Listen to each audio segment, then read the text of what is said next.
In Wisconsin, a woman had an incomplete miscarriage. She bled for 10 days after emergency room staff would not remove the fetal tissue from her uterus. They were afraid they could be prosecuted if they did so under a law banning abortion that is now in effect in Wisconsin.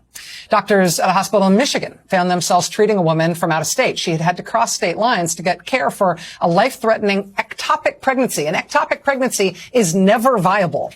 Doctors say that it could have caused a rupture at any moment that could have killed this woman, but a doctor in her home state worried that the presence of a fetal heartbeat made a procedure to remove it illegal and wouldn't do it, even though it risked her life. In Louisiana, a doctor described treating a patient whose water broke at 16 weeks. The fetus was not viable. Continuing the pregnancy at that point would put the woman's life at risk. The patient wanted her doctor to perform a common 15-minute abortion procedure, but the patient was told that under Louisiana's new law outlawing abortion, she would have to have an induced delivery instead. In an affidavit filed in court, the doctor said her patient, quote, was forced to go through a painful hours-long labor to deliver a non-viable fetus, despite her wishes and best medical advice. Quote, she was screaming not from pain, but from the emotional trauma she was experiencing.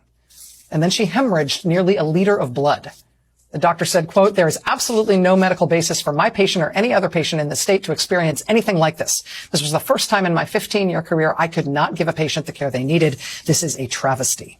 One OB/GYN in Texas described a recent patient who had started to miscarry and developed a dangerous infection in her womb. The fetus still had signs of a heartbeat, though, so an immediate abortion, which would be the usual standard of care, that would have been illegal under Texas's abortion ban.